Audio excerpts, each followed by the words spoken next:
eh, el examen físico, por el examen químico, necesitamos utilizar las tiras reactivas. ¿Ya? Y las tiras reactivas acá no aparecen. ¿Alguien vio el video de la semana pasada?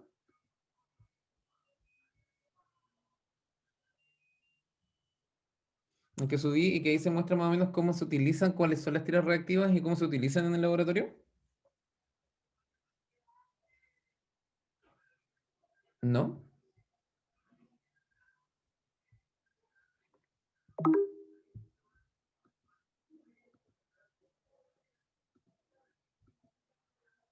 Entonces, para determinar, ¿no es cierto?, de manera química, para realizarnos las determinaciones químicas de la orina o el examen químico, eh, se necesitan las tiras reactivas, ¿ya? Las tiras reactivas sirven para captar en orina proteínas, glucosa, bilirrubina, cuerpos cetónicos, urobilinógeno, eritrocitos o sangre oculta, leucocitos y para determinar el pH. Recordar que las tiras reactivas poseen, ¿no es cierto?, también uno de sus cuadraditos sirve para medir densidad, pero la densidad de las tiras reactivas no es confiable, por eso generalmente se utiliza el refractómetro. Eso es lo confiable siempre para leer la densidad urinaria, es con este artefacto que se llama refractómetro. ¿Qué puedo encontrar dentro de las tiras de las determinaciones químicas? Oh, perdón, se me salió.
¿Ahora sí se ve?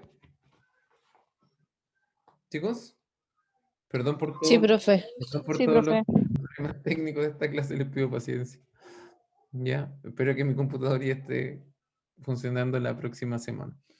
Entonces, estamos hablando ya del examen químico, ¿no es cierto? Recordar que dentro del examen físico, la densidad urinaria es lo mismo que la gravedad específica y es lo mismo que la densidad urinaria, es lo mismo que la gravedad específica. ¿Ya? ¿Y esta en qué consiste? Básicamente hablamos de dos parámetros que en perros, densidades mayores a 1030 indican habilidades para concentrar la orina, eso significa que ese riñón está funcionando, y en gatos sobre 1035 indica habilidad para concentrar la orina. ¿Alguien sabe o a alguien se le ocurre por qué la,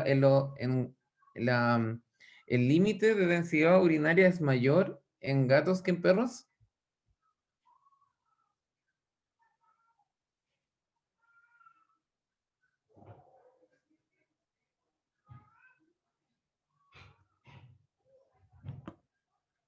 ¿Qué pasa con los gatos a diferencia de los perros? Siempre sufren más de como de cálculos, No, ¿no? no sé si sufren más, pero tiene que ver con el sistema con el sistema urinario, pero no es eso específicamente. ¿Qué pasa con los gatos y con su concentración de orina versus la concentración de la orina de los perros? Era mayor. ¿No es cierto? Los gatos concentran, naturalmente son mayores concentradores de la orina. ¿Ya? Por eso generalmente su concentración de la orina normal es más alta que la de los perros. ¿Ya? Entonces, ahora sí, el examen químico, se utilizan estas que son las tiras reactivas, ¿ya? Cada cuadradito equivale a una determinación. Por ejemplo, estos son los cuadraditos de las proteínas, se leen hacia el lado. La glucosa, los cuerpos cetónicos, ¿no es cierto? Los nitritos, etcétera, etcétera. El primero es para gravedad específica, que no se utiliza mucho, no sé se ignora este valor porque el más fidedigno es con el refractómetro. Pero del pH hacia abajo, ¿no es cierto?, es muy útil. Entonces, como le venía diciendo, para el examen químico se utilizan las tiras reactivas para determinar la presencia en orina, ¿no es cierto?, tanto de proteínas, glucosa, bilirrubina, cuerpos cetónicos, urobilinógeno, eritrocitos, leucocitos y pH. En el examen químico, el pH, ¿qué puede indicar el pH de una orina? Puede tener un pH más bajo, ¿ya? Y esto va a indicar un pH ácido. Básicamente estos pHs ácidos de la orina van a ser reflejo, ¿no es cierto?, de una dieta basada en carne, de agentes acidificantes consumidos en las dietas, acidosis metabólica y respiratoria, estado de catabolismo proteico y, bueno, hay otras cosas más extrañas, ¿no es cierto?, que pueden acidificar la orina. Cuando la orina se pone más alcalina, o sea, el pH aumenta, tenemos que esto puede ser provocado por dieta basada en vegetales, por infecciones en el tracto urinario. Generalmente las infecciones urinarias van a aumentar o alcalinizar el pH, ¿ya? Después de la comida en el postprandial, ¿ya? También se puede encontrar orinas más alcalinas. O en el caso de alcalosis metabólica y respiratoria. También puede ser un artefacto cuando se deja orina expuesta en el ambiente por largo tiempo. Básicamente, artefactos se utilizan en el laboratorio clínico cuando son ciertos errores de, ¿no es cierto?, ya sea de manipulación o de conservación de las muestras, que hacen, ¿no es cierto?, que den valores anormales y básicamente son porque son factores, ¿no es cierto?, que tienen que ver con la manipulación de las muestras más que con que sea esto una alteración en el animal en sí. Por ejemplo, en este caso, yo puedo sacarle la orina a un gato, ya la orina puede tener el pH normal para los gatos, pero si yo la dejo mucho tiempo a temperatura ambiente y no la refrigero, y la mido, no sé, a las 10 horas después, esta orina va a salir alcalina. Pero esto no va a ser, esto es un artefacto, ¿por qué? Porque no se va a significar que ese gato tenga cualquier problema que esté alcalinizando su orina, sino que va a significar que fue un error de manipulación de la muestra, ¿ya? Así que hay que tener ojo con los artefactos en los resultados del laboratorio clínico. Cuando se detectan, ¿qué ocurre con las proteínas en la orina? ¿Ya? Las proteínas pasan, ¿no es cierto?, por el filtrado glomerular, dependiendo de tres factores: del tamaño que éstas tengan, de la forma y de la carga eléctrica. ¿Ya? Por ejemplo, la albúmina es una proteína de unos 96, unos 69.000 Dalton. Esto quiere decir que es pequeña. Por lo tanto, es completamente filtrada, ¿ya? Por por el glomérulo y es reabsorbida también por los túbulos renales. Por lo tanto, como se reabsorbe prácticamente en su totalidad, la orina normal es negativa para proteínas. Piensen que todo lo que se filtra por el glomérulo para ser eliminado después por orina, tienen que ser cosas de desecho, cosas que no le sirven al organismo. Y las proteínas como la albúmina, ¿será útil o no será útil en el organismo?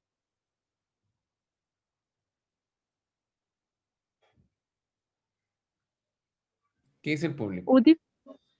Útil. Entonces, el riñón tiene que ingeniárselas para reabsorber esas proteínas y que no se pierdan por orina. ¿Cuándo se empiezan a perder proteínas por la orina? Cuando el riñón ya está malo, cuando hay un daño en el glomérulo. Entonces, la orina normal es negativa para proteínas. Sin embargo, en orinas concentradas se pueden encontrar presencias de trazas positivas en las tiras reactivas. ¿Qué es lo que son trazas? Son cantidades muy, muy, muy, muy, muy, muy ínfimas de alguna sustancia. ¿Ya? ¿Cuál es la proteína que mide la tira reactiva? Principalmente es la albúmina. ¿Ya? Hay que tener ojo con los falsos positivos. ¿Alguien sabe lo que es un falso positivo? Cuando el examen arroja que es positivo cuando en realidad debería haber arrojado que es negativo. Claro. Cuando un examen, una prueba diagnóstica o un examen te afirma que un individuo es positivo, que ese resultado es positivo y en realidad es negativo. O sea, es cuando el test o la prueba se equivoca. ¿Y cuándo se pueden equivocar las tiras reactivas con las proteínas? Principalmente en orinas alcalinas, ya cuando las orinas tienen el pH aumentado, o en contaminación con amonio cuaternario. Generalmente en las clínicas veterinarias se utiliza harto el amonio cuaternario, el famoso TH4, que es una marca. ¿Por qué? ¿Alguien sabe cuál es? Me imagino que Fabián en algún momento se los tuvo que haber comentado. ¿Cuáles eran las propiedades del amonio cuaternario? para limpiar mesones. Para eliminar las bacterias, los virus. Exacto, elimina prácticamente el 99,9% de los agentes infecciosos. Virus, bacterias, ¿no es cierto? Algunas enfermedades protozoarias, etcétera, etcétera, etcétera. Entonces, si tú le dejaste un mesón, limpiaste un mesón con amonio cuaternario y arriba de ese mesón preparaste tu tira reactiva, ¿no es cierto? Le depositaste la orina para leerla. Profe, ¿Sí? consulta, pero el amonio cuaternario tiene que ser puro para que desinfecte al 99,90. No se diluye. No, porque el amonio cuaternario es súper irritante. Es más, a ti cuando te quedan las concentraciones, generalmente se utiliza una relación que son 3 cc en 1 litro de agua, o 1,5 cc dependiendo de 1 litro de agua. ¿Ya? Y generalmente, tú cuando superas esa relación, igual queda irritante para las mucosas, es súper fuerte el amonio cuaternario. Así que hay que ocuparlo Como que bien. quema las manos también. Claro, ¿ya? Entonces, ¿qué más se puede detectar en las tiras reactivas? Dentro del examen químico de la orina, se puede detectar la glucosa. La glucosa es filtrada libremente por el glomérulo, es más pequeña que la albúmina de la glucosa, entonces un carbohidrato, ¿no es cierto? Un monosacárido, entonces una hexosa, entonces pasa, como es pequeñita químicamente, pasa libremente por el glomérulo y es reabsorbida completamente en los túbulos contorneados proximales. Glucosuria, ¿qué será la glucosuria? ¿Cómo podríamos definir glucosuria?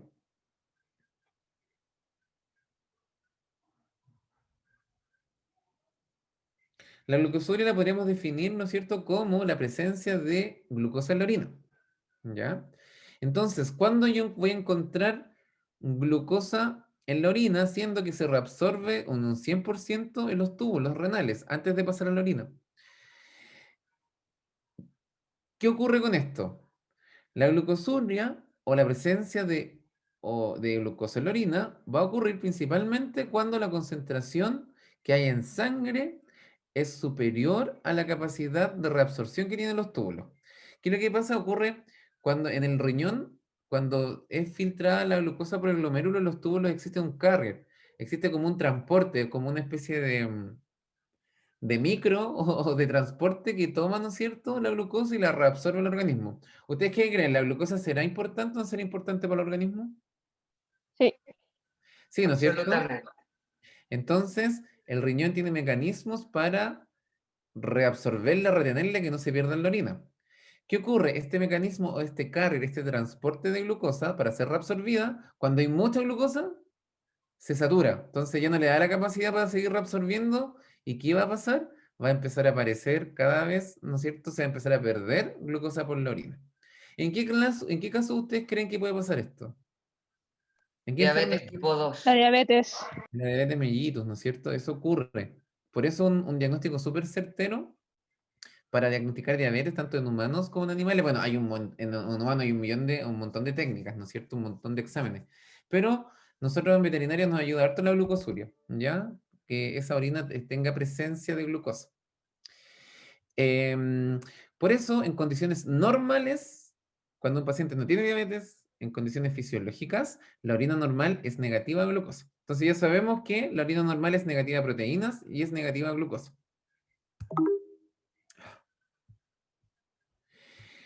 Hay algo que se ha descrito que es el umbral renal, ¿ya? De absorción de glucosa, que en el perro ocurre cuando existe a nivel sanguíneo sobre 180 miligramos por decilitro de glucosa, ¿ya? Por ejemplo, si un perro en su sangre, en su perfil bioquímico, nosotros encontramos que ya que tiene 200 miligramos por decilitro de glucosa, ya al superar los 180, ese perro va a empezar a perder, ¿no es cierto?, glucosa por la orina. Y el gato tiene un umbral más alto, ¿ya?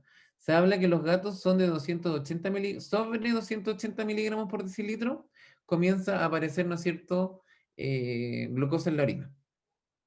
Recordad que los gatos hacen glicemia mucho más frecuentemente que los perros y hacen hiperglicemia así grotescas. Solo por estrés, un gato puede tener 400 miligramos por decilitro. Y son hiperglicemias transitorias, que pueden durar, ¿no es cierto?, un par de minutos, horas, ¿no es cierto?, 1 hora, pero no, más de eso ya no va a durar. Causas de glucosuria o de presencia de orina, perdón, de glucosa en la orina, todas las que están en este cuadrito, ¿ya? Entonces, chiquillos, si yo les acabo de explicar lo que es la glucosuria, ¿qué será la proteinuria entonces? El Lo exceso mismo de proteína en la sangre. ¿En la sangre? en la Proteinuria. En la orina. orina, en la orina, en la orina, en la orina. En la orina. La proteinuria es presencia de proteína en la orina. Bien. Entonces, continuando con las causas de glucosuria, acá hay un cuadrito que las divide en dos principalmente. Hiperglicemias, que son persistentes, ¿ya?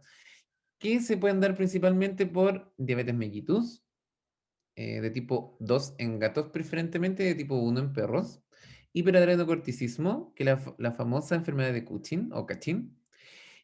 Hiperglucagonemia, básicamente el glucagón es esta hormona, ¿no es cierto?, secretada por el páncreas, que va a estimular a que, ¿no es cierto?, aumente la glucosa en sangre, es hiperglicemiante. El hiperpituitarismo, ¿ya? Pero esos son, y la acromegalia, que son mucho menos comunes en animales menores. Con hiperglicemia transitoria, ya que estos son como que suben la glicemia un ratito y después puede bajar inmediatamente o a los pocos minutos o al poco tiempo. El estrés. El estrés es hiperglicemiante, ¿ya? Toda esta hormona, el cortisol, etcétera, son hormonas que van a subir los niveles de glucosa en sangre.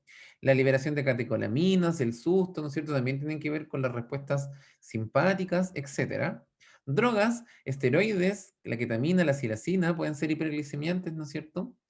El etilenglicol, ya que este es anticongelante de autos, ya el etilenglicol causa varias alteraciones. Ahí después las vamos a ver una a una.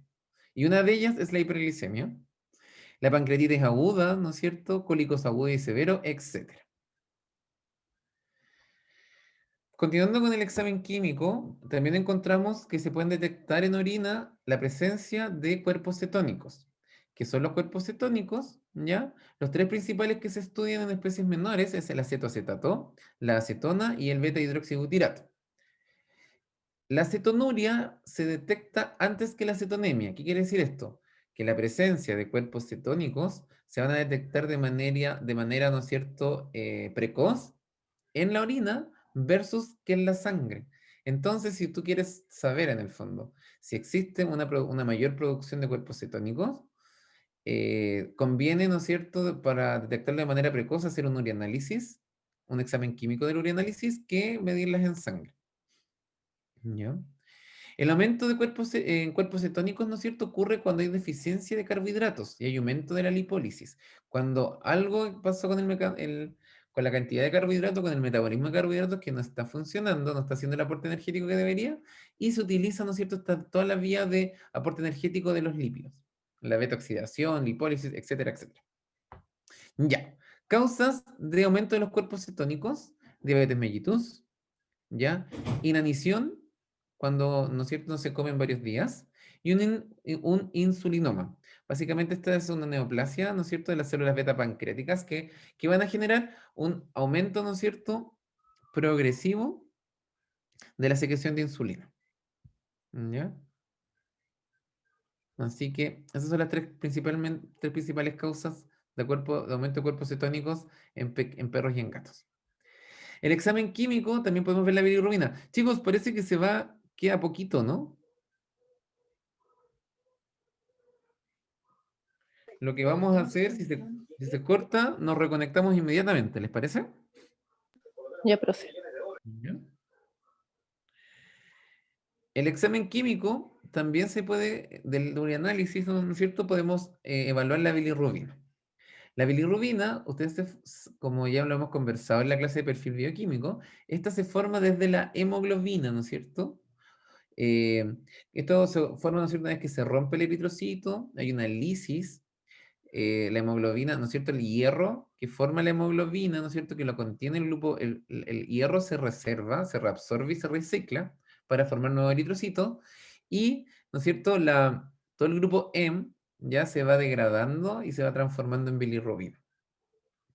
La bilirrubina, ¿no es cierto?, conjugada, es la que se une, ¿no es cierto?, la que se une a la famosa aptoglobina, ¿no es cierto?, forma este complejo y pasa, ¿no es cierto?, por el glomérulo. La orina normal no tiene bilirrubina, ¿ya? Excepto los perros machos con orinas muy concentradas. La bilirrubina es inestable y se deteriora con la exposición de luz solar. Por eso no se recomienda tomar una muestra de análisis, ¿no es cierto?, a cielo descubierto. Siempre es bueno hacerlo en un laboratorio, ¿no es cierto?, donde se tenga control del acceso de la luz del sol, porque se deteriora, ¿no es cierto?, en la exposición de la radiación ultravioleta. La bilirrubinuria puede verse antes que la